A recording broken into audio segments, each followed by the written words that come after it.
કોઈ પણ નેતા, કોઈ પણ પાર્ટી સીધા ક્યારે હાલે? ખાડો પડતો લાગે કે ભાઈ આ ગામમાં 200 મતનો ખાડો પડશે તો સીધા હાલે. તમે આને નો આપો ને આને નો આપો એટલે સરવાળે ખાડોય ક્યાંય નો પડે ને ઢોરોય ક્યાંય નો થાય. ક્યાંક ખાડો પડે તોય બીક લાગે ને ક્યાંક ઢોરો થાય તોય બીક લાગે. હાર જીત જે હોય તે, પણ હાવ તમે દેવા ન જાઓ તો સત્તામાં બેઠેલો માણસ કોઈ દી નહીં ડરે. ગામજનો અને ગામ તો ગામ દેવતા કહેવાય. આપણા કાઠિયાવાડમાં આપણી પરંપરા પ્રમાણે ગ્રામ દેવતા કીધેલું છે. કેમ કે ગામને હંમેશા એવું માનવામાં આવ્યું છે કે ગામની અંદર બુદ્ધિ હોય, ડાયું ગામ હોય, ગામને ખબર હોય શું કરાય શું ન કરાય. મારી ગ્રામ દેવતાઓને વિનંતી છે, મેં જેમ પહેલા કીધું એમ, કે એક સમસ્યા હોત તો કોઈ સમસ્યા નથી. હજારો સમસ્યાઓ આપણી આસપાસમાં છે. અનેક આ લઠ્ઠાકાંડ થયું, અનેક બહેનો નાની ઉંમરમાં વિધવા બની છે. કોઈ એવું ગામ બાકી નહીં હોય કે જ્યાં નિર્દોષ બહેનોએ આ સરકારનો ભોગ ન બનવું પડ્યું હોય. આદમી કોઈ પણ અવળા રવાડે ચડી જાય, નકલી દારૂ, ઝેરી દારૂ, ખરાબ દારૂ પીને વહેલા ઉકલી જાય. પછી પાછળ છોકરાઓ, નાના બાળકો, સંતાનો, ઘર પરિવારની જવાબદારી. ભાઈ આ સાચી વાત છે ખોટી છે? દરેક ગામોમાં અનેક બહેનો એકદમ નિર્દોષ હોવા છતાં પણ આજે દુખી જીવન જીવવા મજબૂર બન્યા છે. કોના પાપે? સરકારના પાપે. અને પાછું ચૂર તમે જુઓ કે જનતાને કઈ હદે છેતરવામાં આવે કે જ્યારે ભાવનગરમાં કે બોટાદમાં કે બીજી કોઈ જગ્યાએ લઠ્ઠાકાંડ બને એટલે ટીવીમાં એમ આવે કે ગાંધીનગરથી ઢેકડા પૂછડા સિંઘમ સાહેબ આવી ગયા છે. પછી એના આમ હાલ્યા આવતા હોય એવા વિડીયો આવે, પોળા હાલતા હોય થોડા. આપણને એમ થાય કે ગમે એને મારી નાખશે આજને આજે, હાથ સુધી ખૂન કરી નાખશે. ભાઈ એને ચોરી કરીને પ્રમોશન કરીને ન્યા પહોંચ્યા. ઈ ક્યાં જન્મજાત કે ડીઆઈજી બની ગયેલા? પેલા એ કોન્સ્ટેબલ હતા, ચોરી કરતા હતા, ફાવટ આવી, પ્રમોશન થી પીએસઆઈ થયા. વળી ચોરી કરી, ફાવટ આવી, પ્રમોશન થી પીઆઈ થયા. વળી ચોરી કરી, વળી ફાવટ આવી, ડીવાયએસપી થયા. વળી ચોરી કરી, ફાવટ આવી, એસપી થયા. હવે એસપી થયા તો કે એસપી સાહેબે વિઝિટ લીધી મહુવાના ગામડાઓની, લોકોની સમસ્યા સાંભળશે અને ફાંસીએ ચડાવશે. થાય છે કે નથી થતું આવું? જેને એમ કહેવામાં આવે છે કે બહુ મોટા સાહેબ ગાંધીનગર થી આવી ગયા છે આપણી સમસ્યા સાંભળવા, એટલે સમજી લેવાનો મોટો ચોર આવશે. નાના ચોરમાં આવે એને રસ. આપણને હું સમજે છે એ તો વિચારો તમે. ભાઈ રાજકારણ ગયું તેલ લેવા હાલો, અમે ક્યાં અમારી પાર્ટી નું આ કે લુગડા પહેરીને આવ્યા છે. મને તમે એમ કહો કે હું સમજે છું આપણને. આપણે આ રોડ માંગીએ 3-3 વર્ષ કોઈ વાત નો સાંભળેથી સમજે શું આપણને? ઈ પ્રશ્ન મોટો થઈ ગયો કે તમે અમને શું સમજો? નિશાળ માંગીએ તો નિશાળ નહીં, દારૂ ના પાડીએ કે આ નહીં તો કે નહીં લઈ જાઓ. સમજે શું? કોક તો વિચારો કે આપણને હું સમજે છે આ લોકો? કમસે કમ માણા તો સમજે. માણા નથી સમજતા. માણા સમજતા હોત તો આટલું બધું આપણે ન મથવું પડે. આપણો જ ઘરનો છોકરો કઈક મહત્વની બાબત આપણને કહે તો એને કેટલી વાર કહેવું પડે? એક વાર કે બે વાર, ત્રીજી વાર કે આપણે એની વ્યવસ્થા કરીએ કે ભાઈ છોકરો કહે છે તો વાત વ્યાજબી છે, લ્યો આને કરી દો. સરકાર માય બાપ છે અને સરકારને આપણે કહીએ તો 1 વાર, 2 વાર, 4 વાર કહીએ કામ થવું જોઈએ કે ન થવું જોઈએ? નથી થતું. એનો અર્થ એ થયો કે આ લોકો આપણને કઈ સમજતા જ નથી, આપણને કઈ માનતા જ નથી. અને કાંઈ નથી માનતા તો શું માનતા હશે? એ વિચારવું પડે કે આપણને શું માનતા હશે. તો કે તો ચૂંટણી નાગલી રાતે ખટારો ફેરવી દેવું થઈ જાય અને એને એવા દાડિયા ગામો કઈ મળી દે, આગલી રાતે આમ ભૂતની જેમ ભર્યા કરે. મારી ચૂંટણીમાં બ્રિજરાજભાઈ કીધું કે એટલા બધા પૈસા વાપર્યા ભાજપે, બેફામ, કોઈ સીમા નહીં. કેમ કે આ ગોપાલને તો જીતવા જ નથી દેવાનો. આ જીતી જાય, ભણેલો ગણેલો હોશિયાર યુવાન માણસ છે, આ જીતી જાય તો ઉપાધિ થાય. એટલે મને નહીં જીતવા દેવા માટે થઈને એવડા પૈસા, એટલા બધા પોલીસ, ગામડે પોલીસ વાળા લોકોને સમજાવે કે સત્તા પક્ષને મત આપજો તો તમારા કામ થાય. અહીંયા તો આપ્યો જ છે, લ્યો કરાઈ દો. ન્યાય એવો પ્રચાર કરવાનો કે સત્તા પક્ષને મત આપો તો તમારું કામ થાય. લો કરાવો ને કટ પાડ દો. લ્યો એક 4 ફૂટની કટ છે અમારી. 4 ફૂટની કટુ થતી નથી ને હાલી નીકળ્યા છે કે સત્તાને મત આપો તો કામ થાય. અમારા નહીં, તમારા. અમારા થવાનો હોતા 3 વર્ષથી ગામ કે છે લ્યો કરી બતાવો. પણ મારી ચૂંટણીમાં એટલું બધું આખું ટોળું ઉપડી ગયેલું. આખા કાઠિયાવાડના ધારાસભ્ય ત્યાં આટા મારે ગામડે ગામડે.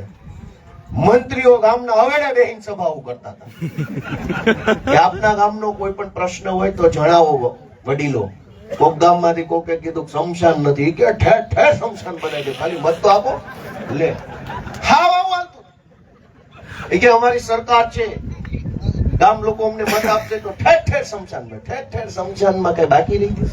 આ લઠ્ઠાકાંડમાં ઠેર ઠેર જ થયું શમશાન. દોસ્તો, હું તમને એટલી વિનંતી કરવા આવ્યો છું કે સમસ્યા એક જ છે કે આપણી પાસે હારો આગેવાન નથી. આખા ગુજરાતની આ સમસ્યા છે. ઘણીવાર કામ કદાચ ન પણ થાય, પણ વાત સાંભળે એવો માણસ તો હોવો જોઈએ કે ઈ ન હોય. અહીંયા તો ઈ નથી. કોક માણસ કઈક આપણી વાત સાંભળવા વાળો તો હોવો જોઈએ. એનું નામ તો લોકશાહી. સાંભળવા વાળા નથી. ઉલટાનું આ સભા થાય એની પહેલા દબાવવા વાળાના ફોન આવજો, જોજો સભામાં જાતા નહીં, પાછા કામ નહીં થાય. નથી થતું એટલે સભા રાખી છે. તોય પાછા એમ કે કામ નહીં થાય. એટલે પણ નથી થયું એટલે રાખી છે. વાત સમજ્યા કે નહીં? તમે આ સભામાં જાશો સરપંચો કે તો કામ નહીં થાય, એટલે પણ નથી થયું એટલે સભા રાખી. તોય કેમ નહીં થાય? કેટલા હોશિયાર માણસો છે. તમે સભામાં જાશો તો પછી પાછળથી અમારી જવાબદારી નહીં આવા ફોન કરે. આડકતરી ધમકી કે અમારી જવાબદારી નહીં. પણ તમારી જ જવાબદારી હોય તો કરો, કડ લ્યો. અને તમારથી કડ નો થાય આડા હોઈ જાવ એટલે અમે ઉપરથી આમ ગાડી હાકી આડા હોઈ જાવ. હા હાલી નીકળ્યા. આપણે એટલું વિચારવાનું છે કે આપણી પાસે એક સારો આગેવાન નથી. વિચાર તો કરો. એક પ્રશ્ન હોત તો કોઈ પ્રશ્ન જ નથી, પણ અહીંયા તો પ્રશ્ન હજુ તો આ વરસાદ આવ્યો નથી.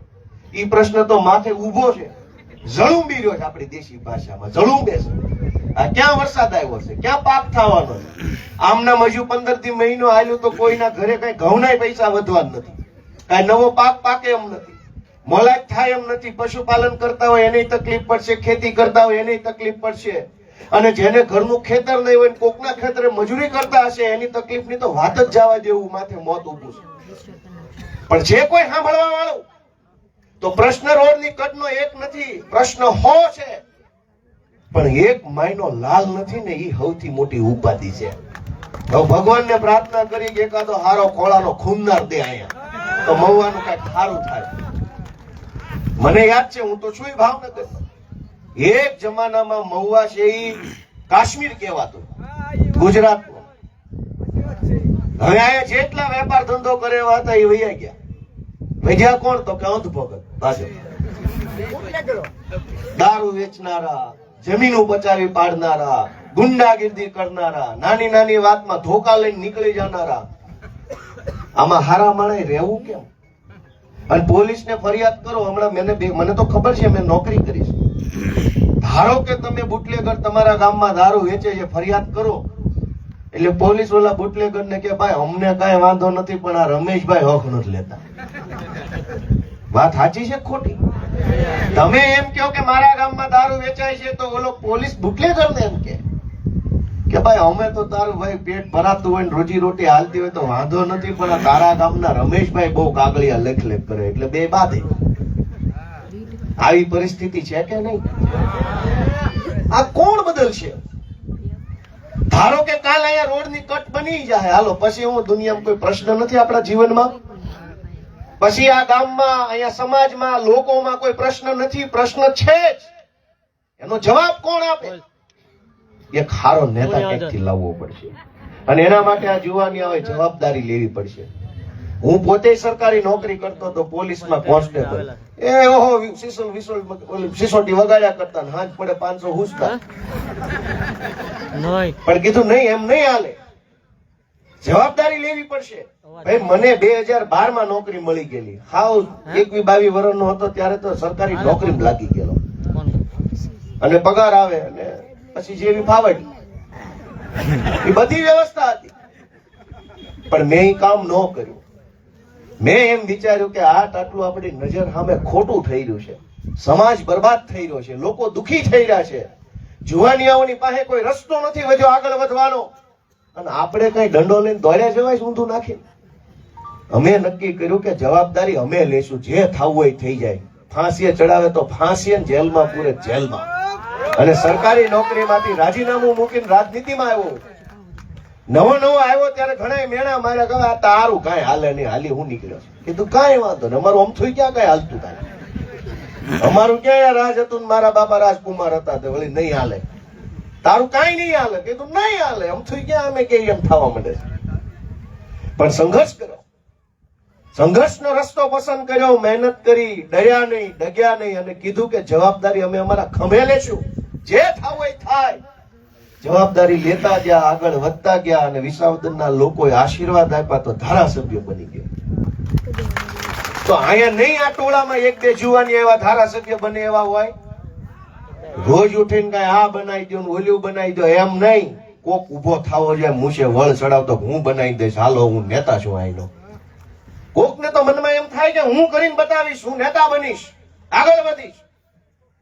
કોકે આગેવાની લેવી પડશે, કોકે જવાબદારી લેવી પડશે, કોકે એમ કહેવું પડશે કે ભાઈ રાજનીતિમાં જઈશ, તમારે મને આશીર્વાદ આપવાનો છે ને હું કંઈક કરીને બતાવીશ, તો આપણા પ્રશ્નોનું નિરાકરણ આવશે.